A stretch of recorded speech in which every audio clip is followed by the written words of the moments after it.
always seem to run too long. There are many strands of plot and theme running through the Big Buddha Bicycle Race and the Bronze Begging Bowl. Selling your soul to the devil to make it into Hollywood. The kind of blind ambition that's the dark side of the American dream that's kind of not just Hollywood, it's Wall Street and all around us. Black ops over Laos, completely covered up by Nixon and Johnson, to the point that Stanley Carno, the producer of the 10-part definitive history series on Vietnam on PBS, the writer of the 1,000-page definitive history of Vietnam, when I met him personally, didn't have a clue about it.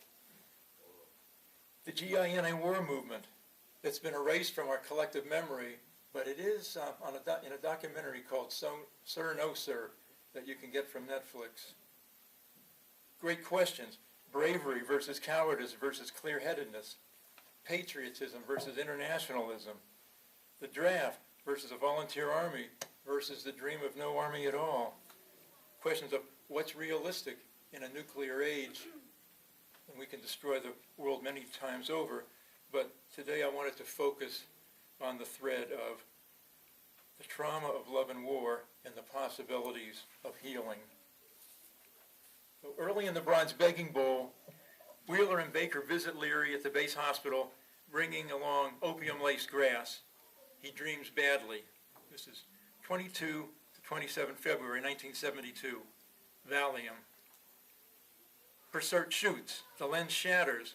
The impact blinds me, sends me reeling backwards, cursing Persert and Ron Cooper, flipping camera circuits and brain circuits, snapping me into rage mode, autopilot.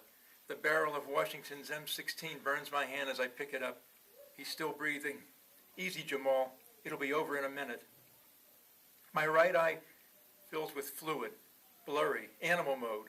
Persert is the unchained tiger that charges me at the Bangkok Zoo. He's dog meat. He's history. He won't die. I shoot his face. Again, again, again. Pineapple that Lek won't need to slice, scattered to oblivion.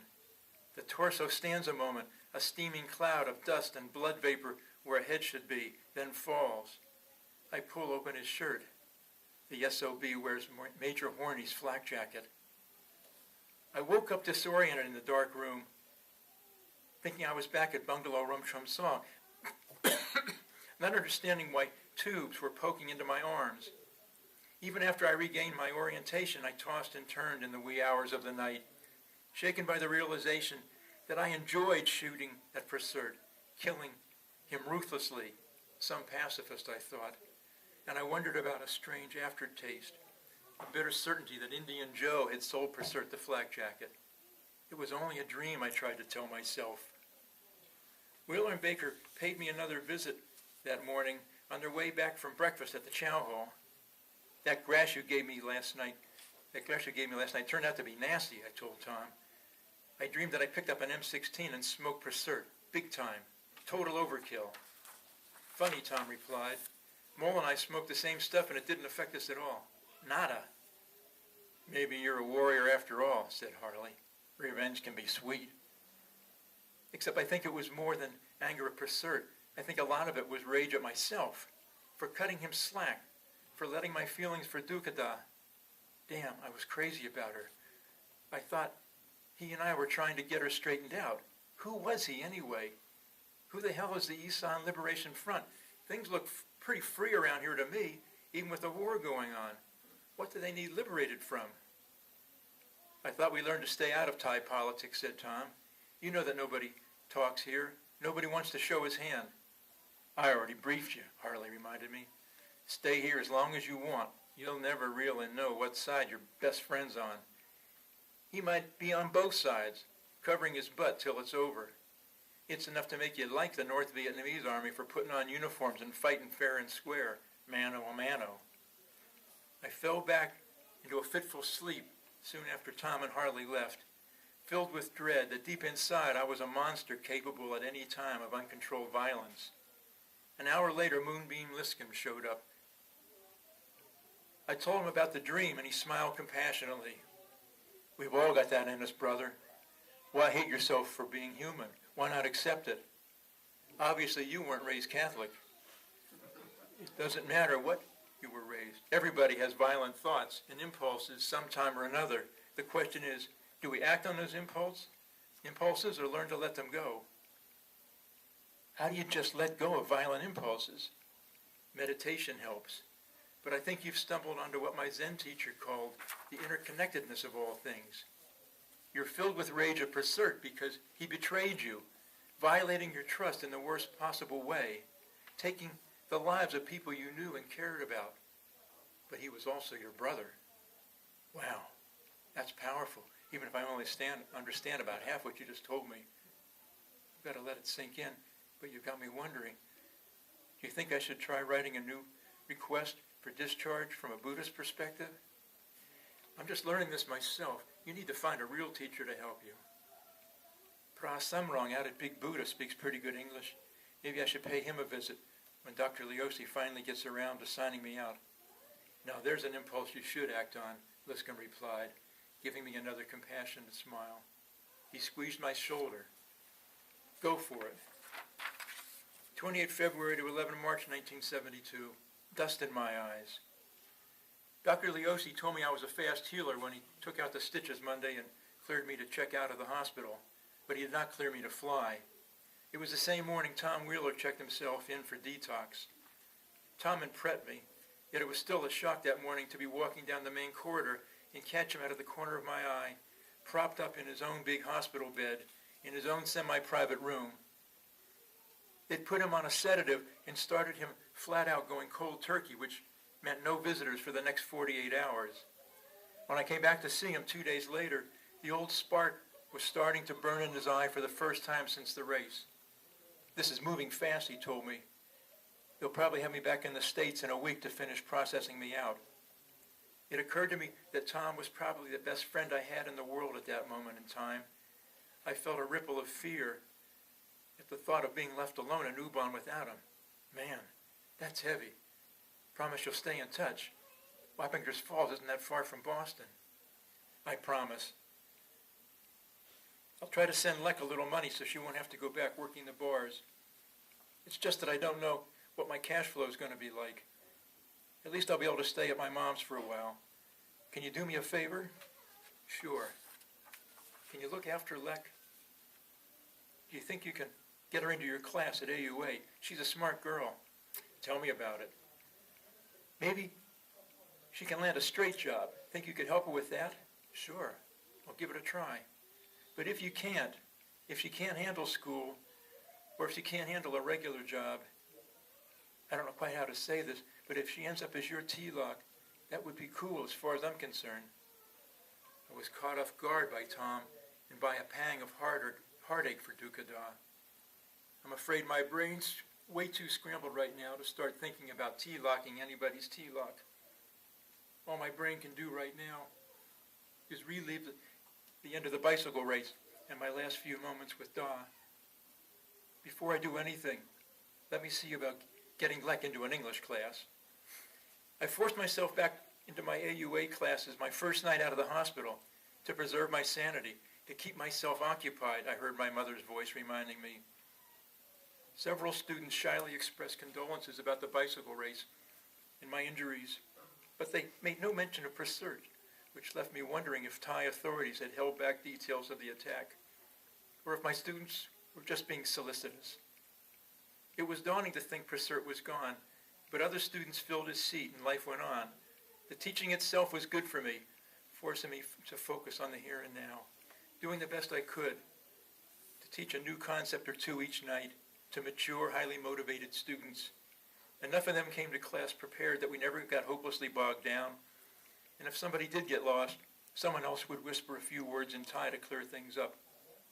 Correctly, I hope. All in all, we continued making steady progress, but our after-class dinners became less frequent, and I dreaded the nights I went directly home. Tom had been right about being gone in a week, and Larry and Poong had decided to get married and were out looking for a bigger place to live. Lek liked to eat early. By the time I came in, she had usually fallen asleep reading one of her Thai movie magazines or a true romance novel. I wasn't even there the day Tom came to pack up his stuff. He wrote to Leck twice. Twice she found a translator to read it for her and write a response, and twice I helped her rewrite the translator's letter into readable English. In the first letter, he reported that he had processed out at Travis Air Force Base, not too far from San Francisco, that there had been no hippie protesters in sight, and that he was hanging out with Sonny Stevens, the old Snortin' Bird editor, who was now not only out of the service, but a full-fledged long-haired hippie himself. He also mentioned that there was some money waiting for her at the Western Union office near the Noy Market. The next letter told how he and Sonny were going to ride the rails across country when the weather got a little warmer. He wired her money one more time and then stopped writing altogether. I was assigned a desk job in the orderly room, supposedly covering for Wheeler until I was cleared to go back on flying status. My first full day back at work had been a struggle, my meds and the lingering effects of a concussion leaving me unable to file or type more than a few minutes at a time. "You're coming with us, bro," said Woody as he and Harley stopped by at the end of the day. "We got a little surprise for you," Harley told me, on the walk to the bus stop. Out at the gate, we climbed into a cab and headed off for Harley's compound. Instead of his bungalow, however, they led me to the rice barn and back. Inside was immaculate. My drums were set up in the middle of the floor with two guitars perched on their stands nearby and a couple of mics plugged in to a pair of rehearsal amps. Harley and Woody broke into broad grins. I was stunned. Jim and Pye moved into Sax's old bungalow, Harley told me. I couldn't let this go to waste. I was touched, glad to be included, even if I suspected that Harley was doing this mostly for himself. It felt strange at first, but gradually I began to get into a groove, finding a soothing enjoyment playing with my friends in solitude, away from the bass and away from the clubs. We started out jamming on a generic slow blues, but when Harley sang, "My baby left me this morning, didn't even say goodbye," I realized he had stealthily turned it into "The Sun is Shining" and what became an Elmore James medley.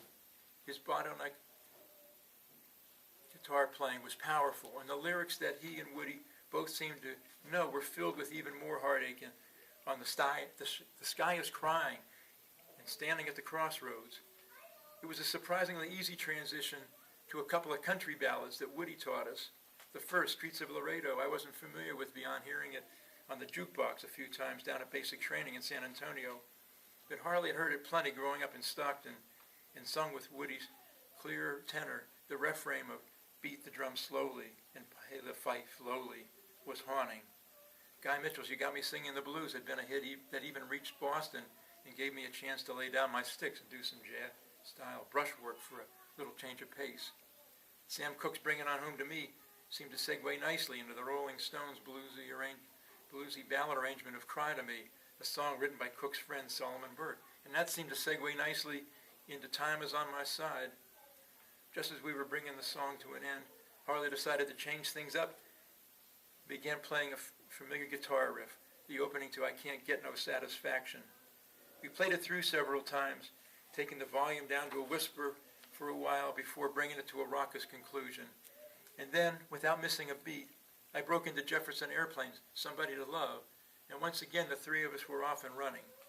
That must have gotten us into San Francisco mode, because the next thing I knew, we were doing a blend of Janis Joplin's and Howard Tate's version of "Get It While You Can," followed by Janis's arrangement of "To Love Somebody," which showed promise if we ever added more instruments. I was fascinated how it only took a couple of drum beats or a few notes from one of us for the other two to knowingly ease into the next song. When Woody played rhythm guitar and sang the opening verse of Johnny Cash's "Ring of Fire," Harley responded with a surprisingly effective bottleneck blues guitar riff to cover the horn lines on Cash's original. Somehow it seemed foreordained that we ended up jamming next on the Outlaws' acid country arrangement of Spector's theme song, "Ghost Riders in the Sky," the version Harley played for us months earlier at Rum Trum's song, "The Night His Buddies Crashed and Burned." I sensed a haunting undertone of beauty and sadness and anger in Ghost Riders that continued as we slipped into "Give Me Shelter" and followed that with what would become our private theme song, "Sympathy for the Devil." On a superficial level, My mother's dictum of keeping busy seemed to be working, but I tired easily that night and was exhausted at 8 o'clock when we finished the last Stones number. Kun, Jim, and Pi were sitting outside their bungalow on my way out. "Sounded good," said Jim. "You did a great job fixing up the rice barn," I replied. "Who knows, you might be seeing a lot of Woody and me." Maybe I enjoyed the music too much. Back at my bungalow, I sank into a depression that left me exhausted but unable to sleep. I was dozing off in the orderly room the next day when Liscombe stopped by to check up on me. "How are you feeling?" he asked. "I wish I could say okay," I replied.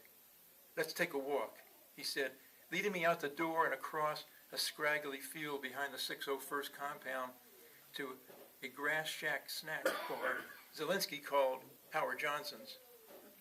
After we'd taken a seat at the empty counter and ordered a couple of Cokes, Liscombe asked, "Are you still having those dreams?" "It's gotten worse," I responded.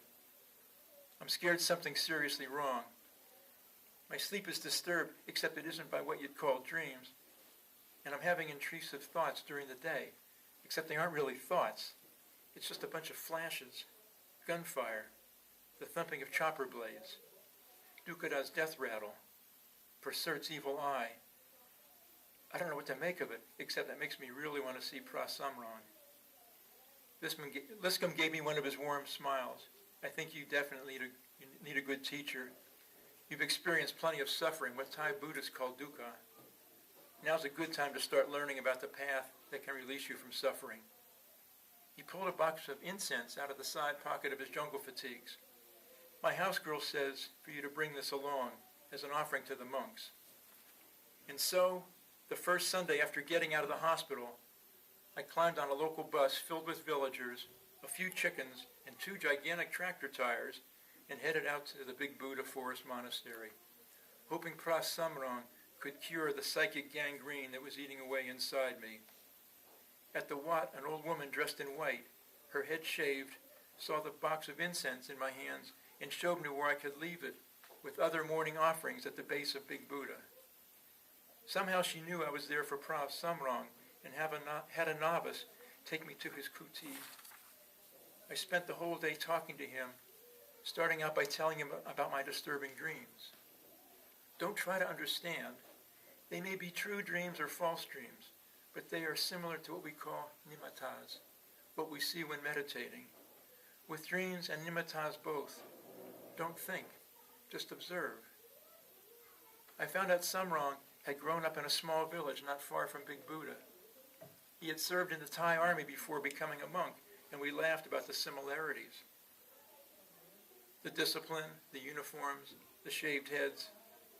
When I observed him chanting and meditating with the other monks, however, it was impossible to miss some profound differences between military and monastic life. The big one being that a Thai monk had entered monastic life of his own volition, giving up many worldly comforts and pleasures in the process, and stayed in robes even though he was free to leave any time he chose. As a result of living a life of restraint and reflection, a monk was a highly respected member of Thai society that was in so many ways exuberant and sensual. Another big difference Samron explained to me was that a monk would not intentionally harm any living creature, not even a fly or a mosquito. So strong was their prohibition against taking life, what he called ahimsa. I found the idea hard to grasp at first, but a couple of times later in the day when I was about to swat a mosquito landing on my neck, I discovered I could catch myself. Instead of trying to kill it, I could restrain the impulse and gently swish it away. I stayed for the evening chanting and recognized it as what I'd been listening to with Dukkada the evening long ago when we stopped together at a village monastery. When Samrong invited me to come back the following weekend to try meditating with him, I was happy to accept. In Thailand we call it vipassana, he explained. In Pali and English, you say it with a V, but we don't have letter V in Thai. Vipassana means wisdom or insight meditation, not too different from Zen meditation in Japan or Vietnam. Before I left, he gave me some pamphlets in English to read about the sutta on the full awareness of breathing and about basic meditation techniques. Don't be scared. Meditation is difficult but simple. If you can watch your breath, you can begin meditating. It comes down to 4 words: breathing in, breathing out. And all Buddhist teaching, what we call the Dhamma, comes down to just 5 words, in English or Thai. Do good, cause no harm. The following Saturday, I rode my bicycle out knowing I could bring it back by local bus, provided they weren't carrying too many tractor tires. I found myself as attracted to the quiet of monastic life as I had been only a month earlier to the ear-splitting noise of Bhuban nightclubs. Sitting silently at what was formerly known as Wat Pra Mongko Min Muang, I began having recurring thoughts of staying and wondered if the time hadn't come, as I had recently mentioned to Rick Liscombe, to begin rewriting my application for discharge as a conscience objector. I knew I had a lot to learn before I would be capable of expressing my beliefs in Buddhist rather than humanist existentialist terms, and I wondered if I could really grasp the counterintuitive ideas I was reading about and Samrong was trying to teach me. It crossed my mind that my forged Canadian passport might be helpful if my new application failed. In my need for purification, I was willing to lie to Pra Samrong and tell him I was due for discharge soon and that I was a Canadian who had been bored to death with life in Kamloops, Saskatchewan, and joined the U.S. Air Force to see the world. For the time being, I told him only that I was thinking of staying in Thailand and wondered if it would be possible to become a monk. He reminded me that the monastery in Warin might be better since there were already Americans and English staying there. I didn't know if I wanted to be around American monks if I decided to desert. So I told him, in partial truth, that it was my powerful blood connection to this monastery that made me want to come here, to reflect on the impermanence of all things, especially the impermanence of human life. I've read the booklet you gave me, but I'm not sure I understand. How do I begin doing meditation? How do I know I'm doing it right? He taught me that there were 2 components, concentration and wisdom. For now, he recommended, work on concentration. Concentration will help you later to develop wisdom or insight. He summarized the sutta on the full awareness of breathing for me before we began our first meditation. You can go to the forest or the foot of a tree or any peaceful place like this wat and sit quietly in the lotus position with good posture, so you can sit straight without effort. For Farang, sitting in half lotus is good too. Simply breathe in and breathe out with awareness. Be aware of long breaths and short breaths. Be aware of your body feeling calm and at peace. When you sit for longer periods, be aware of pain and suffering that come up, but try to just observe. With practice, you can experience all the Buddha's teaching through breath meditation. In time, you will observe the mind inside your mind and the feelings inside your feelings. For now, be aware that as you learn to concentrate your mind, there will be liberation from desire and aversion, the source of all suffering. And as you experience pleasant, neutral, and unpleasant sensations, notice that they are all impermanent. For my first sitting, Pra Samrong led me in a guided meditation that lasted for 15 minutes. Afterward, we talked about how, in that short period, I had experienced the coming and going of pleasant, neutral, and painful sensations, just as the sutta had described. Back in my room at Rumchan Song, I continued to practice late at night or early in the morning, and found that over time I was able to sit for longer periods. Samrong used the idea of all things being impermanent, even mountains and oceans, to teach me about meditation as a means of making peace with death. And the more I learned how the acceptance of death helped me develop a sense of liberation from the fear of death, the more appropriate it seemed that I should purify myself of the Big Buddha massacre right here at Big Buddha. It was a perfect metaphor for my war experience. In developing respect and compassion for warriors on both sides of the conflict, I had been surrounded by tragedy and grief. I had mourned, but saw no end to my mourning. Fortunately, the Buddhist perspective somehow gave me a sense of acceptance, of inevitability, of deepening compassion. 2 weekends at the monastery were enough to begin restoring a tiny spark of spirituality that had somehow survived deep inside me, buried under layers of atheism, the ashes of a once blinding faith that had transmitted into a dark certainty that the God I once knew and loved was dead, that surely if there were a God, there could be no Ho Chi Minh Trail, that surely if there were a God, Dukkha Dhammani Watana could not have been taken away from me and her daughter left an orphan.